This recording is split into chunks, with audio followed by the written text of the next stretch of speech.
Bienvenido a TV UNAM, esto es Observatorio Cultural, yo soy Anel Pérez y hoy vamos a hablar sobre el museo como un espacio para el discurso feminista.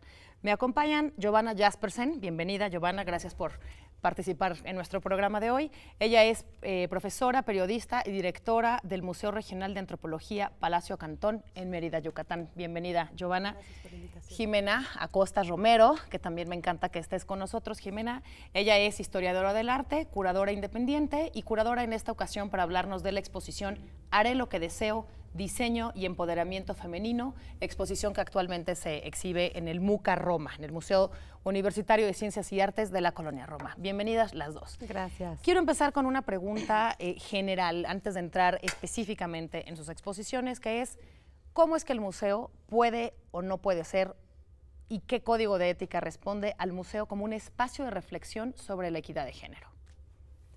Yo creo que tenemos que hacer un análisis muy profundo de todas las instancias, ¿no? No solo los museos, o sea, nosotros el ejercicio del que partíamos es, bueno, por una parte la conciencia, tenemos que estar conscientes de lo que está sucediendo con el género y dejar de negarlo y dejar de callarlo, para después saber que este ejercicio de conciencia es también un ejercicio de responsabilidad y que esta responsabilidad no tiene únicamente que ver con las mujeres, sino también con las minorías, sino también vaya es la agenda de los derechos humanos, no la del género propiamente, y que cuando una mujer está al frente o una mujer dirige un museo, en realidad está siendo responsable con todas las voces que no pueden hablar, ¿no? Por cada ocasión que una mujer, como cualquiera de nosotras tres, tenemos la voz, hay cantidad de mujeres que no están teniendo esta voz.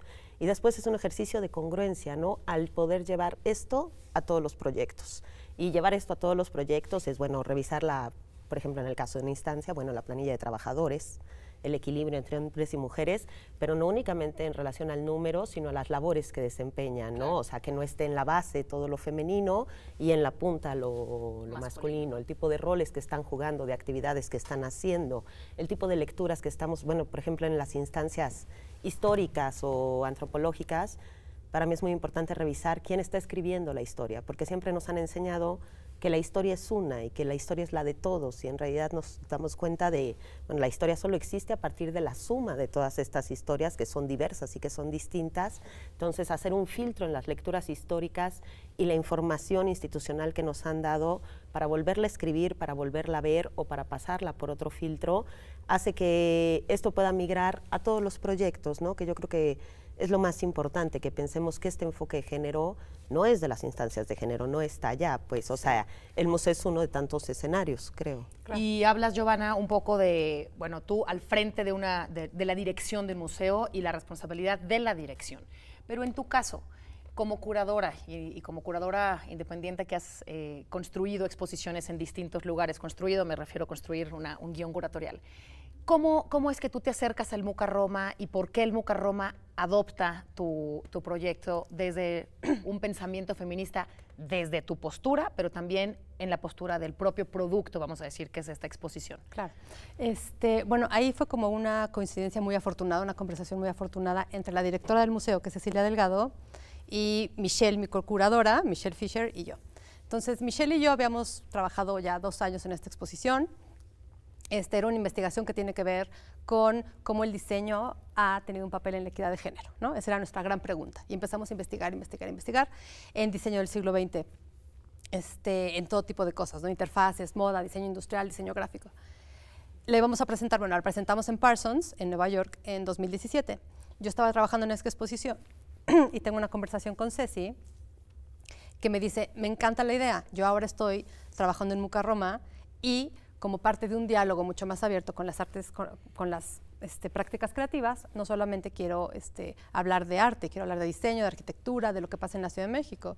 Entonces, me encanta la idea de tu exposición, y así pues me encantaría traer la MUCA Roma, y fue como una coincidencia muy afortunada. Pero aquí sí quiero echarle flores al museo, porque realmente yo creo que no hubiera podido pasar esta exposición en cualquier otro museo en la Ciudad de México. O sea, empezando no hay museos dedicados a diseño, ¿no? Específicamente diseño contemporáneo y hacer una colección de diseño contemporáneo. Si no hay todavía una colección de diseño contemporáneo, menos aún hay la posibilidad de exhibir una exposición que no es de un solo coleccionista y que no es algo como histórico temporal, como muy formadito, es realmente una conversación Una especie de laboratorio. Un laboratorio con muchas intersecciones, con muchas aristas, con muchos objetos de distintas índoles, porque nos basamos en diseño, pero también hay documentales, libros, revistas, fotografías de fotógrafas desconocidas. Entonces, gracias a que el MUCA Roma tuvo esta apertura de decir, yo quiero abrir este tipo de laboratorio, este tipo de exposiciones, y me interesa este tema, porque es diseño y porque es indagar el diseño desde abajo, desde la puerta de atrás. Claro. ¿No? Vamos a regresar ahora con la descripción de tu exposición, qué objetos y qué discurso hay frente a esos objetos. Y antes de eso, Giovanna, te quiero preguntar, la institución que tú diriges es un museo que tradicionalmente ha expuesto antropología. Y parecería que de pronto la antropología nos lleva a siglos atrás y se nos olvida que la antropología está aquí entre nosotros hoy. ¿Cuál es un discurso desde el Museo de Antropología para esta exposición? Y aquí sí quiero aterrizar específicamente en la exposición que has montado, que se llama Colel Transformando el Camino. ¿De qué se trata esta descripción? Descríbenos un poquito esta exposición. Sí, bueno, sí, el Palacio Cantón es un museo de la red de museos del INAH, del Instituto Nacional de Antropología e Historia. Tradicionalmente, como tú bien mencionas, se había comprendido la antropología incluso como arqueología, ¿no? Vaya, estamos en Yucatán, es la tierra maya, tenemos estos grandes vestigios arqueológicos, toda la grandeza del pasado. Entonces, tradicionalmente, desde que el Museo Yucateco, que es el museo más antiguo de Yucatán, llegara al Palacio Cantón en el 59, lo que se había mostrado eran materiales arqueológicos. Cuando nosotros comenzamos el proyecto de reestructuración del Palacio de cara al siglo XXI, de toda la reestructuración, comenzamos a hacer una revisión de los guiones que se había expuesto y comenzamos como un proyecto de reactivación a hacer exposiciones temporales. Colel es la exposición número 18 y nos damos cuenta de que de estas, 17 previas que hicimos en 4 años, en realidad habíamos activado muchas zonas de nuestro acervo, pero habíamos hecho muy poco con historias que no se hubieran escrito verdaderamente, ¿no? Habíamos tratado de activar colecciones que nos habían mostrado de un acervo de 19.500 piezas, diversificando, mezclando tiempos y diciendo, bueno, la antropología es desde el inicio de los tiempos hasta ahora, justo jugando un poco con las temporalidades y nuestros propios acervos, que no son únicamente arqueológicos. Cuando comenzamos a hacer esta exposición nos dábamos cuenta, por una parte, de que había que escribir nuevamente la historia, ciertas historias, o la historia con distintos enfoques, que nunca se había hecho, que a pesar de que la historia de las mujeres en Yucatán es de muchísima vanguardia y que probablemente fortaleza, ¿no? Es el estado de mayor vanguardia, más contemporáneo en cada una de las épocas, marcó una línea muy distinta a lo que estaba sucediendo en todo México. A pesar de que la historia había sido tan distinta, teníamos un presente que nos estaba alcanzando a hacer lo mismo que lo que estaba sucediendo en otros lugares de México en relación a la violencia, en la desigualdad, comenzamos a tener feminicidios, comenzó a haber un escenario muy, muy complicado y muy cruel, además, muy, muy bárbaro. ¿Tú pensaste la exposición en función del contexto mexicano? Sí, sí, un poco del contexto. A partir de lo que ocurría. Claro, en una de las reflexiones, había 2 líneas que nos llevaron a eso, ¿no? Por una parte, el preguntarnos, que yo creo que todos los museos lo deberíamos de preguntar, no solo el Palacio, ¿dónde está la mujer en la historia, no? Porque vamos a ver la historia oficial, la historia del Estado, y entonces vemos museos que, están los hombres en las imágenes, curados por hombres, por una historia que escribió el hombre, en el que nunca vemos qué está sucediendo con la mujer en el momento, ¿no? La agencia de las mujeres. No, no lo vemos. Esa era una de las reflexiones. Y otra de ellas era, ¿por qué si la historia en Yucatán ha sido tan distinta? ¿Por qué si históricamente ha sido tan distinto el rol a lo que sucedía en el resto de México, ahora nos estamos acercando a que sea lo mismo ser mujer en Yucatán que serlo en Chihuahua o en Tamaulipas, ¿no?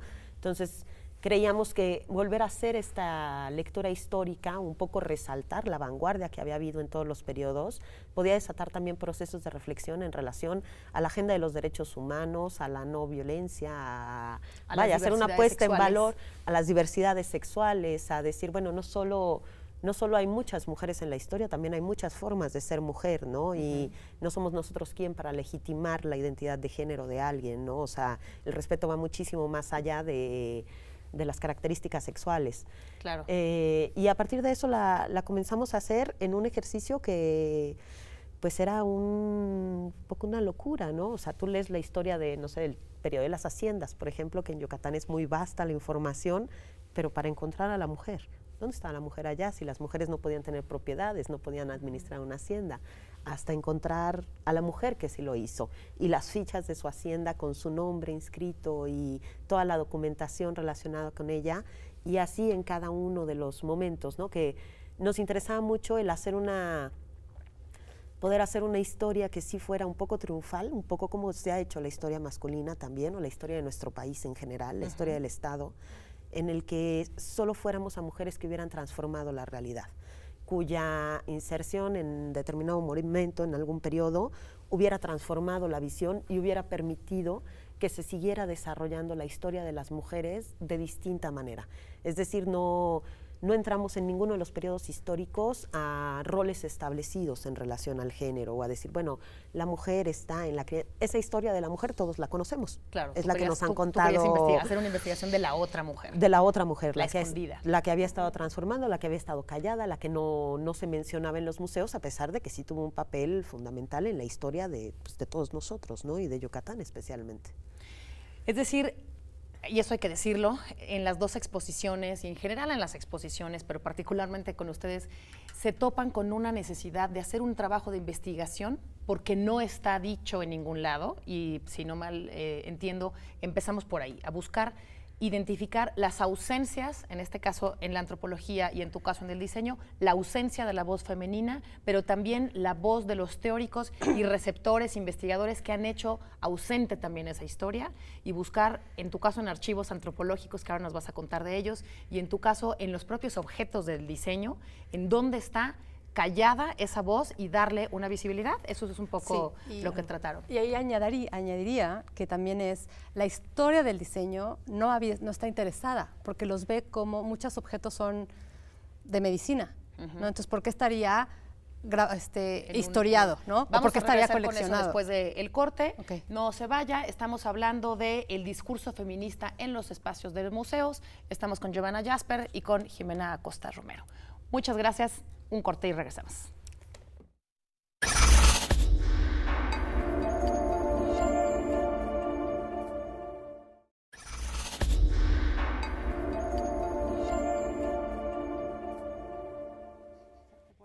Empezamos. Bienvenido, estamos de regreso en Observatorio Cultural. Yo soy Anel Pérez, estamos en TV UNAM hablando del museo como espacio de discurso feminista. Estamos con Giovanna Jaspersen, y con Jimena Acosta Romero. Giovanna nos hizo una especie de recuento desde el punto de partida para retomar la historia del feminismo yucateco en un museo de antropología y esa invisibilidad en la que estaban las mujeres yucatecas. ¿Cómo haces tú esta exposición, que además quisiera empezar con el título y que nos expliques por qué la titulas así, Haré lo que deseo, que es un statement, es una declaración de principios, haré lo que deseo, diseño y empoderamiento femenino? Explícanos qué es esto y cuál era tu intención. Bueno, pues la intención con el título y con la exposición es desenterrar una historia del diseño que no ha sido visibilizada. ¿Por qué? Porque... bueno, pues no se le había puesto atención, ¿no? No hay colecciones que relacionen los objetos que nosotros ponemos como un diseño, como diseño tal, no tiene que ser diseño feminista, es diseño tal cual. La exposición Haré lo que deseo es justamente esto, es como la capacidad de hacer lo que tú quieras, ¿no? Porque sí, no tienes que tener un género para hacerlo, o sea, que tu voluntad te lleva a cumplir tus deseos, sea cual sea. Del deseo a la acción. Del deseo a la acción, ¿no? Pero luego dice diseño y empoderamiento femenino. Exacto. Entonces, la propuesta de la exposición es mostrar los casos en los que el diseño ha ayudado, ha empoderado a la mujer. O no, ¿no? Como esta ambivalencia y de qué manera ha sucedido. De qué manera el diseño, los objetos, la historia material de la cultura del siglo XX ha ayudado a la equidad de género. Entonces presentamos e investigamos muchos tipos de objetos.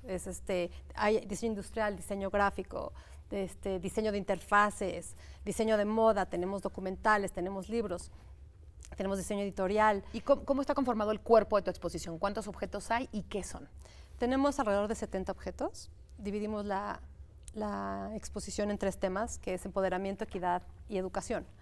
Entonces, en empoderamiento concentramos los objetos que tienen que ver con controlar el cuerpo de la mujer, ¿no? O sea, finalmente, un poco la distinción de géneros ha tenido que ver con lo femenino, el cuerpo, ¿no? Lo biológico. Y lo biológico en las mujeres es menstruación, fertilidad, lactancia, ¿no? Embarazo, que tiene útero. Entonces, bueno, se han hecho una serie de dispositivos en la historia del siglo XX para contener y para absorber el sangrado menstrual, por ejemplo. Entonces pusimos una breve historia de los primeros Tampax, los primeros Kotex, hasta las cosas mucho más modernas, que son como las copitas de silicón, tampones orgánicos. Y la historia de los tampones, por ejemplo, es bien interesante, porque los pusimos como un icono de una discusión, ¿no? En los 80 hubo una súper discusión a términos médicos de que las empresas no están obligadas a regular lo que tienen, ni a decirlo, ni a regular lo que contienen los tampones. Tienen cloro, tienen rayón, tienen productos tóxicos que te pueden provocar cáncer. Y estuvo asociado a el choque, perdón, es que lo estoy traduciendo, es choque tóxico. Dilo en inglés. Es el síndrome de choque tóxico, ¿no? Sí. Y, o sea, que sí lo anuncian en las cajitas. Que podría suceder, podría suceder, ¿no?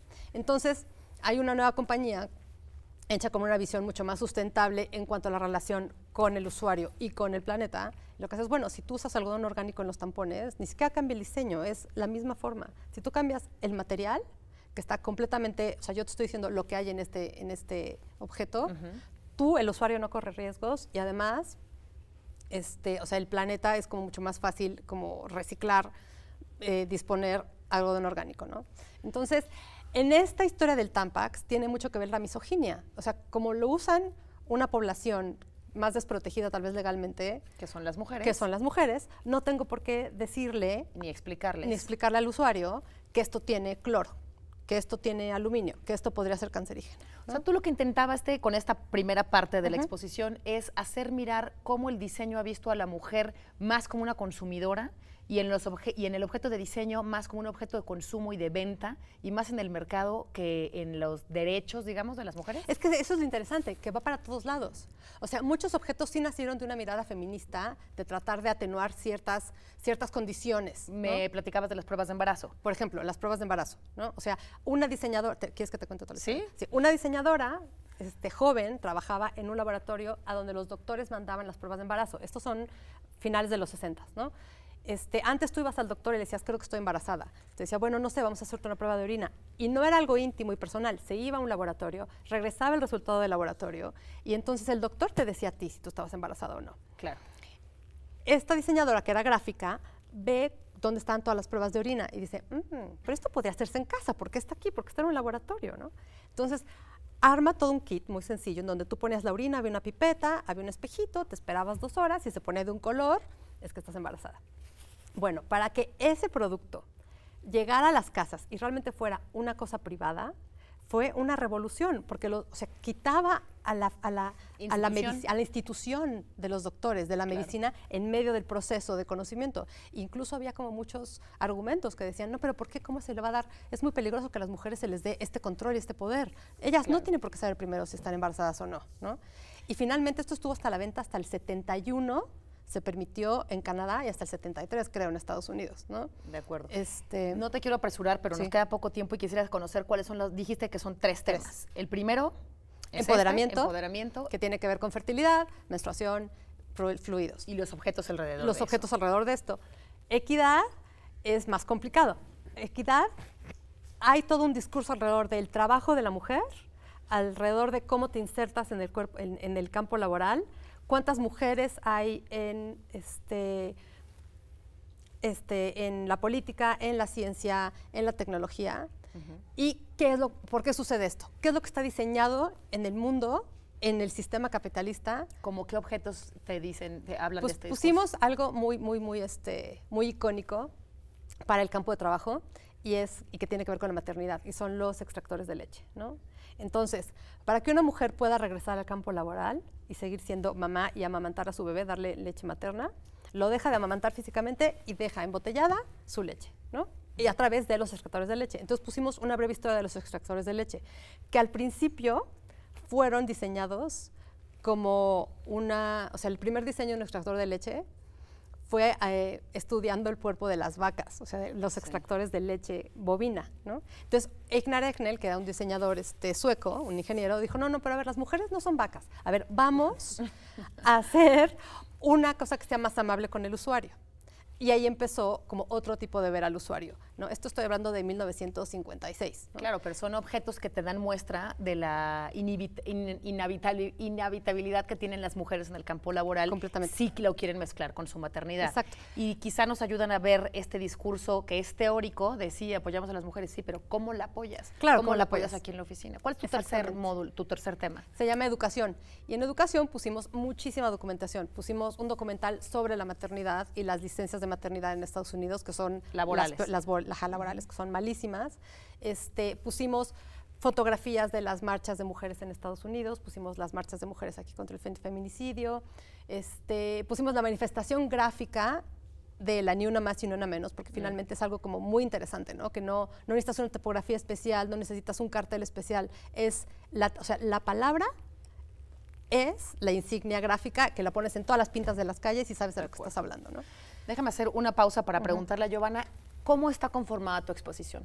Brevemente. Tenemos también 4 módulos, partimos de la época, partimos de la mujer maya, comenzamos con mujeres mayas al frente, hablando de reinas, dignatarias, mandatarias que en época prehispánica están inscritas y están registradas con nombre, apellido, línea de sangre y sobre todo con la concepción del mundo complementario en el mundo maya prehispánico. No teníamos la asignación de género, sino que era complementario. De hecho, los dioses padres son es madre y padre a la vez, y tenemos dioses que son masculinos, pero utilizan atributos femeninos. Nuestro punto de partida es ese, que prehispánico era complementario y no separatista. A partir de eso, hacemos una línea entre estas mujeres mayas dignatarias y las lideresas mayas, por ejemplo, de nuestra guerra de castas, que fue en 1840 y tantos en Yucatán, que fue un momento muy, muy importante, que estuvo María Huicaba al frente, y hablamos cómo se refleja también este liderazgo que tuvo la mujer en la época prehispánica, en nuestras comunidades en relación, por ejemplo, a la organización, las cooperativas de las mujeres mayas contemporáneas, la fuerza del trabajo, el comercio, y cómo están generando muchísima comunidad. Y redes. Redes de solidaridad. El segundo tema es el poder de las ideas, en el que vamos un poco a qué es lo que sucede del otro lado cuando las mujeres callan a partir de la colonia, mucho por un proceso de evangelización y de entrada de la religión católica, pero sí quienes estuvieron rompiendo este estigma, hablábamos de las hacendadas, o sobre todo por los procesos de educación que en Yucatán fueron muy, muy profundos, las organizaciones de mujeres, la prensa escrita, La Siempre Viva es un proyecto editorial escrito por mujeres, se produce por mujeres, dirigido a mujeres, que surge en 1870, eso es fuera de este mundo, o sea, fue muchísimo más temprano. Tenemos poquito tiempo y no quiero dejar de fuera cómo cierras el museo, porque me parece importantísimo. Cerramos con la diversidad, después de que hablamos del Congreso Feminista, que es importantísimo. El primer Congreso Feminista en América Latina. En América, que es también la primera participación política de la mujer, que además fue convocada por un hombre, por Salvador Alvarado, diciendo que es un error social educar a las mujeres por una sociedad que ya no existe, que aquí nos sirvió mucho lo que sí se había escrito, es de lo que más se había escrito, de el Congreso, de la educación, que ahí nuestro cuerpo de investigadoras, tuvimos 5 investigadoras que nos estuvieron apoyando siempre, fue la red para tejer esta historia. Cerramos con participación política y participación en el mercado económico, por ejemplo. Empresarial. Yucatán ha tenido 2 de las 7 gobernadoras del país. Hemos tenido 100 alcaldías en manos de mujeres, o sea, 100 mujeres que han estado administrando una alcaldía. Y la reflexión final es en relación a la diversidad. Cerramos con la primera organización transgénero que tenemos en el estado. Que es una comunidad fuerte en Yucatán. Es una comunidad fuerte, pero además también es un juego, pues, que es mucho más aceptado que en otros sitios. O sea, por ejemplo, en el carnaval, en ciertas fiestas es perfectamente admisible que un hombre utilice un hipil, que es el traje típico femenino. Pues hay un desdoble que es distinto al resto de la República, pero sobre todo la parte de cierre es para reflexionar en relación a la agenda de los derechos humanos, es también en el sitio donde hablamos de violencia de género. De ser mujer, ¿no? Y a las otras formas de ser mujer. Muy bien, pues se nos acaba el tiempo, más bien ya se nos acabó. Les agradezco muchísimo su participación y sobre todo su voz y su defensa y sus acciones para darle una visibilidad y recordar que el museo es un espacio de reflexión de los derechos humanos, de la situación de las voces que no han estado visibles y que hacen visibles a través de esas exposiciones en el MUCA Roma y en el Museo Palacio Cantón de Yucatán. Las felicito, de verdad, gracias. las felicito, las admiro. Y a usted lo veo el próximo, a usted la veo en la próxima emisión de Observatorio Cultural. Esto fue Observatorio Cultural y hablamos en esta ocasión del museo y el discurso feminista. Hasta la próxima. Gracias. Gracias.